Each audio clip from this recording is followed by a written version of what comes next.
हाय बच्चों।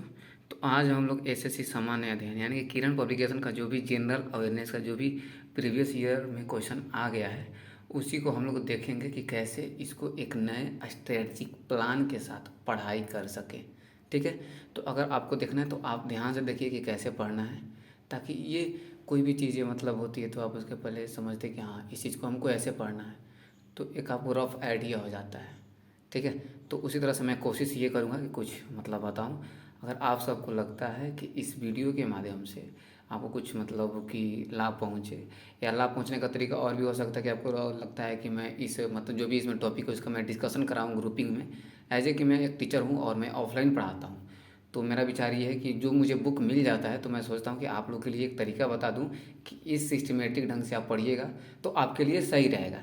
जैसे कि देखिए, जनरल अवेयरनेस, ठीक है, 12,000 प्लस इसमें क्वेश्चन दिया हुआ है, ऑब्जेक्टिव क्वेश्चन 1997 से अब तक का क्वेश्चन है। ये खैर पुराना हो चुका है, नया एडिशन आ चुका है, आप नया एडिशन का भी ले सकते हैं।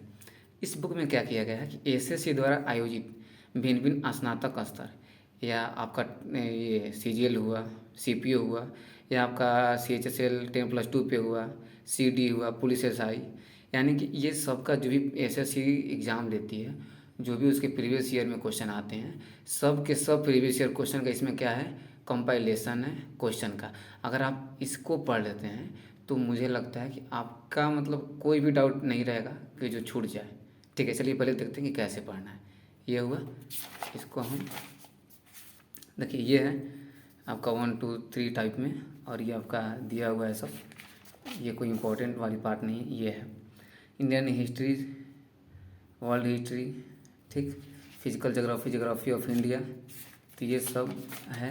ठीक है, देखिए पढ़ना कैसे है, हम लोग इसके बारे में हम लोग को चर्चा करना है। देखिए, प्राचीन भारत का इतिहास, मैं तो आपको यही कहूँगा कि अगर आप कहीं ऑनलाइन ऑफलाइन कहीं भी पढ़ाई कर रहे हो तो आप प्राचीन भारत का इतिहास है ये टॉपिक, आप इस चैप्टर को और इसमें जो भी टॉपिक है प्राचीन इतिहास का स्रोत, या प्राचीन भारत में जो ये मतलब एक छोटा छोटा टॉपिक है तो प्राचीन के बारे में, तो आप पहले उसे कहीं से पढ़ लीजिए।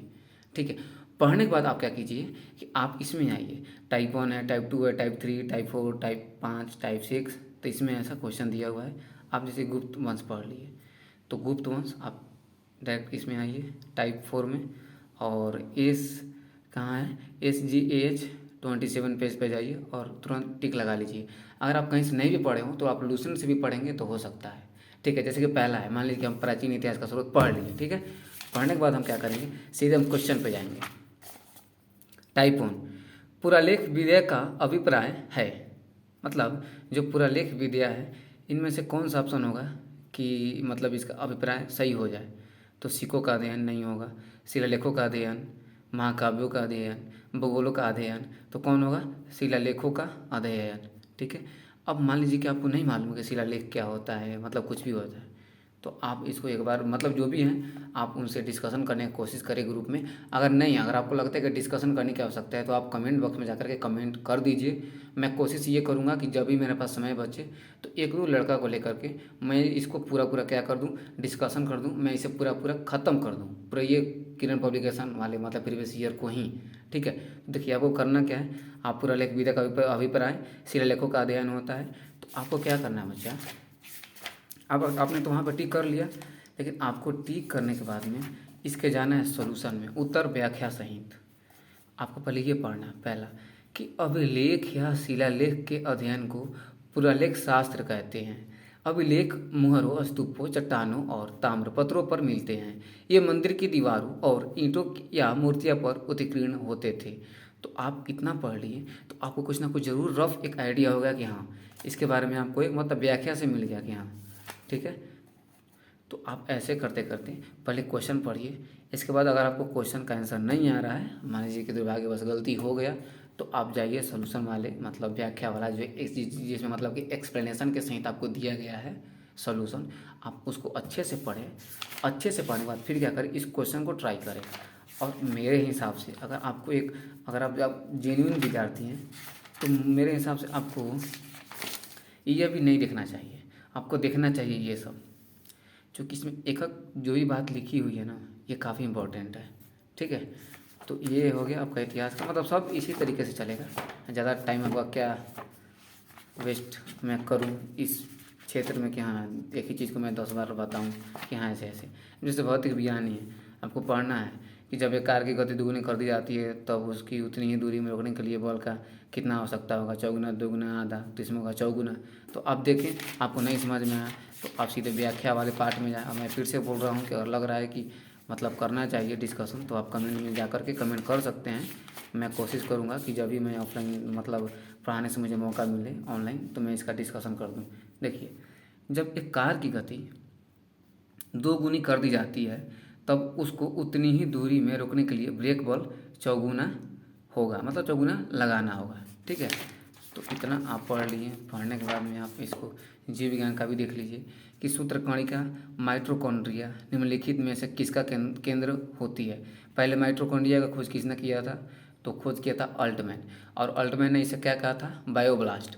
और इसका नामकरण किसने दिया था, तो इसका नामकरण दिया था सी बेंदा ने। ठीक है, इसे हम क्या कहते हैं कि ये रसोई घर भी कहा जाता है।